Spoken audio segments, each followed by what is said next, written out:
सूर्य नमस्कार। सूर्य पृथ्वी पर रहने वाले सभी जीवों के लिए ऊर्जा का स्रोत है। सूर्य नमस्कार हमारे शरीर का संपूर्ण और संतुलित विकास करता है, मन को एकाग्र और बुद्धि को कुशाग्र करने में मदद करता है। आध्यात्मिक उन्नति के लिए सूर्य नमस्कार को महत्वपूर्ण माना गया है। सूर्य नमस्कार 8 अलग अलग आसनों की मदद से 12 चरणों में क्रम से किया जाता है।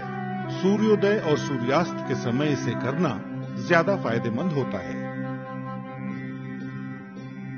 सबसे पहले आप अपने दोनों पैरों को आपस में जोड़ते हुए बिना कंधों को झुकाए सीधे खड़े हो जाएं। सुनिश्चित करें कि आपके हाथ शरीर के समीप हों और आपकी ठोड़ी जमीन से समानांतर हो। अपने शरीर को दोनों पैरों पर समान रूप से संतुलित करें। इस स्थिति को समस्थिति कहा जाता है।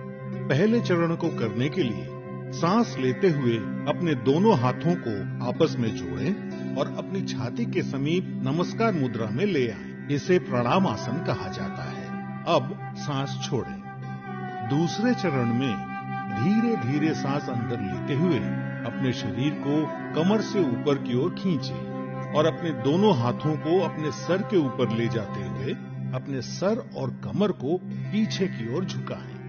अपनी टांगें सीधी रखें। इस आसन को हस्तोत्तनासन कहा जाता है। अब तीसरे चरण के लिए धीरे धीरे सांस छोड़ते हुए अपने शरीर को आगे की ओर तब तक झुकाएं जब तक आपकी दोनों हथेलियां आपके पैरों के दोनों तरफ जमीन को छू न लें। ध्यान रखें कि नीचे झुकते समय आपकी भुजाएं और सर एक ही साथ में हो। इस आसन को पादहस्तासन कहा जाता है। चौथे चरण को करने के लिए एक गहरी सांस अंदर लें और अपने दाएं पैर को पीछे की ओर ले जाएं और अपने घुटने को जमीन पर सटाकर रखें। सुनिश्चित करें कि आपका दायां पैर पंजों पर हो, आपका बायां पैर का घुटना 90 डिग्री पर हो, दोनों हथेलियां जमीन पर हों, आपके कूल्हे नीचे और ठोड़ी ऊपर की ओर हो। इस आसन को अश्व संचालन आसन कहते हैं। अब पांचवें चरण में एक गहरी सांस छोड़ते हुए अपना बायां पैर इस प्रकार पीछे ले जाएं कि वो आपके दाएं पैर की सीध में हो। सुनिश्चित करें कि आपके हाथ और कंधे सीधी रेखा में हों और साथ ही कंधे, पीठ और नितंब भी एक ही सीध में हों। इस आसन को संतुलन आसन कहा जाता है। इस स्थिति में धीरे धीरे सांस लें। छठा चरण, सांस छोड़ें।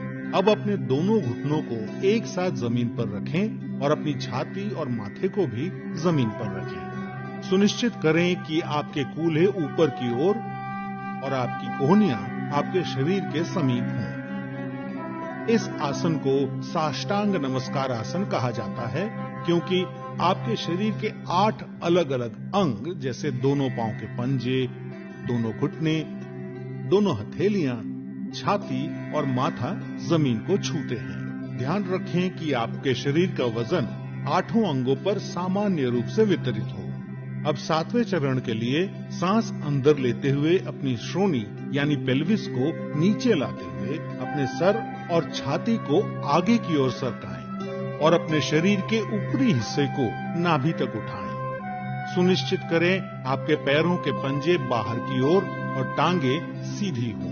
इस आसन को भुजंग आसन कहा जाता है। 8वां चरण, धीरे धीरे सांस छोड़ते हुए अपने पैरों के पंजों को अंदर की ओर मोड़ें और अपने कूल्हों को इतना ऊपर ले जाएं कि आपका शरीर एक पर्वत का आकार ले ले। सुनिश्चित करें आपकी दोनों टांगे सीधी, हथेलियां जमीन पर हों और आपका सर भुजाओं के बीच हो। प्रयास करें कि आपकी एड़ियां जमीन को छू सके। इस आसन को पर्वत आसन कहा जाता है। 9वें चरण के लिए अपने कूल्हों को नीचे लाएं और सांस लेते हुए दाहिने पैर को आगे लाएं और अपने बाएं पैर के घुटने को जमीन पर रखते हुए पुनः अश्व संचालन आसन में आ जाएं। 10वें चरण में अपना बायां पैर भी आगे लाएं और सांस छोड़ते हुए पुनः पादहस्तासन में आ जाएं। 11वां चरण, अब धीरे धीरे सांस अंदर लेते हुए अपने शरीर को सीधा करते हुए अपने दोनों हाथों को ऊपर की ओर ले जाएं और पुनः हस्तोत्तनासन में आ जाएं। सुनिश्चित करें कि ऊपर आते समय आपकी भुजाएं और सर साथ में ऊपर आए। 12वां चरण, धीरे धीरे सांस छोड़ते हुए पुनः प्रणाम आसन में सीधे खड़े हो जाएं। अब इस पूरे अनुक्रम को अपने बाएं पैर से दोहराएं। सूर्य नमस्कार से आपके फेफड़ों की क्षमता बढ़ती है। सूर्य नमस्कार आपके मेटाबॉलिज्म में सुधार लाता है और मधुमेह के प्रबंधन में उपयोगी पाया गया है। सूर्य नमस्कार अंतःस्रावी ग्रंथियों यानी एंडोक्राइन ग्लैंड्स के स्राव को नियंत्रित करता है। सूर्य नमस्कार आपको वजन को सही रखने में मदद करता है और आपके मेरुदंड और आपके कमर की मांसपेशियों को मजबूती प्रदान करता है। उच्च रक्तचाप यानी हाई बीपी के रोगियों को इस आसन को सावधानी के साथ करना चाहिए।